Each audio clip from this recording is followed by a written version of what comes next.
Well, Jim, our next question sent via email to CornyDriveThru@gmail.com is from Ahmed. This past weekend... Wait a minute, Johnson? Not Ahmed Johnson, but same spelling. I doesn't got to call him Johnson? This past weekend, most of the world has witnessed what has been dubbed as Barbenheimer, the Barbenheimer phenomenon. It's essentially the conflict between going to see a movie like Oppenheimer and seeing a movie like Barbie.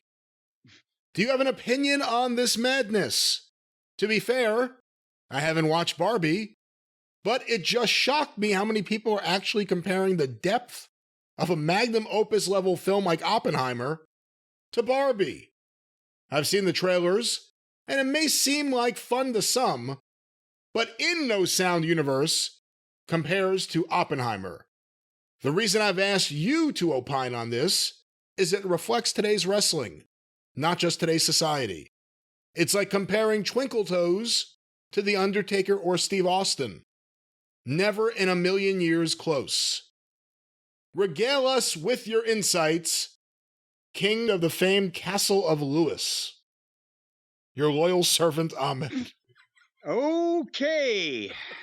Talk about going around your elbow to get to your wrist on that one. It trailed off by the end there. Yeah, it was drifting. Okay, first of all, Barbie.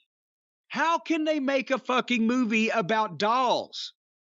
It's Barbie and Ken, right? They come to life. They're real people. What if the dolls were people? Okay, but well, they can't because they got no twat, they got no dick. There's no way that this could happen. You don't see a lot of twats and dicks in the movies you go see in the theaters. Yeah, but you know they're under there somewhere. It's not a porno. It's a movie for the families. You know that they are secreted somewhere down in the nether regions of these people, and you may not be able to stare at them. They may not be right out on display, but you know they're there somewhere. But these are people with no cleaving crotches. They're just smooth.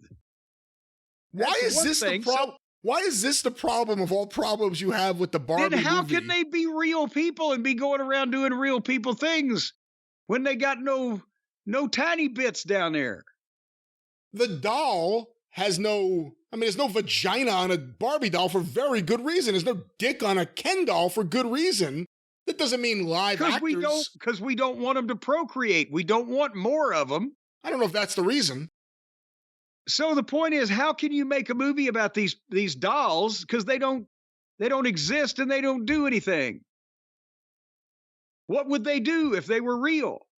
You know, my kids went to see this and I refused to go, so I don't know what happened. Let me I just Googled it and a bunch of sparkles. Is there a synopsis of the plot? Before we get to Oppenheimer, is there a synopsis of the Barbie plot? I do. Did they jump into the play set and do their hair and then Ken rides his sports car into the fucking wall because he's drunk? I'm trying to remember the commercials. I don't think that happened in any of the commercials.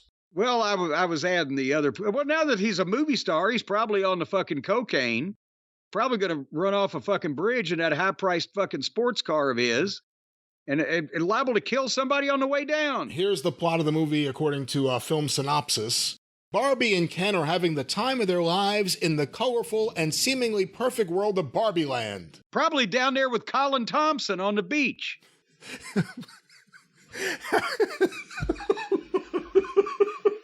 It looks like he tried to make himself look like a Ken doll, so it's funny. Mm-hmm. However, when they get a chance to go to the real world, they soon discover the joys and perils of living among humans. That's it. Well, I mean, I can give you one that has spoilers. I don't know if you want to go see it. Well, I won't be seeing that particular film. Jesus Christ, it's now downpour here and thunder. But Oppenheimer, any thoughts on Oppenheimer? Okay, what's Oppenheimer about? Oh, come on.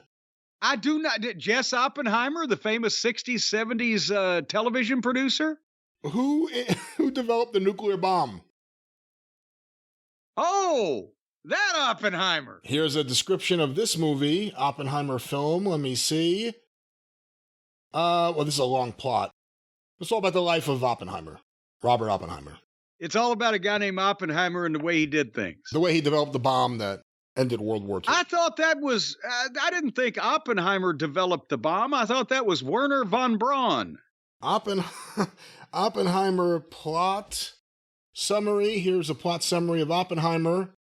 Oppenheimer, the new epic movie directed by Christopher Nolan, takes audiences into the mind and moral decisions of J. Robert Oppenheimer, leader of the team of brilliant scientists in Los Alamos, New Mexico. In Los Alamos, New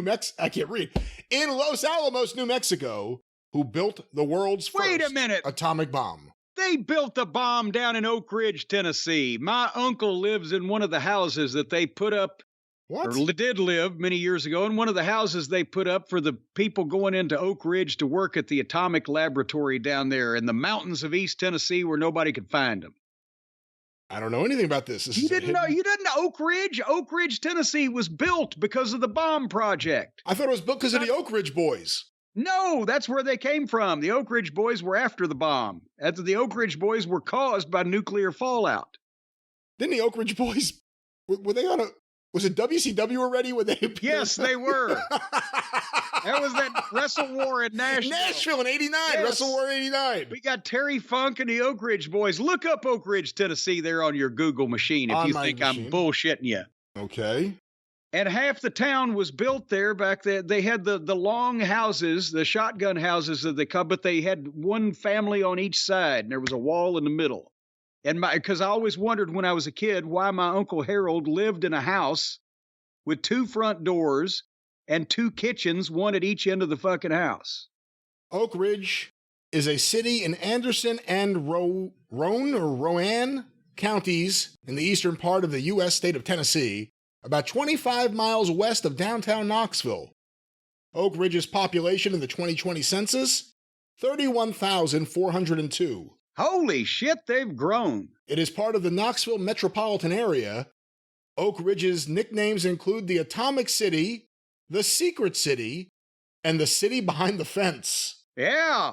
In 1942, a man named Cornette caused a lot of trouble. Hey! No. In 1942, the United States federal government forcibly purchased nearly 60,000 acres of farmland in the Clinch River Valley for the development of a planned city supporting 75,000 residents. It was constructed with assistance from architectural and engineering from Skidmore, Owings, and Merrill from 1942 to 1943. Oak Ridge was established in 1942 as a production site for the Manhattan Project, the massive American, British, and Canadian operation that developed the atomic bomb. Being the site of Oak Ridge National Laboratory and Y-12 National Security Complex, scientific and technological developments still play a crucial role in the city's economy and culture in general. Yeah, see, everybody knows about it now in the Oak Ridge National Laboratory, but back then they bought all that acreage forcibly from the farmers and everybody, but it was the government. They were trying to win the war, and in the middle of the East Tennessee mountains, back then, no interstates, smaller population, they put that whole fucking deal in there, and everybody that lived around it was like, oh, shit, there's some shit going on over there, but we don't want to talk about it.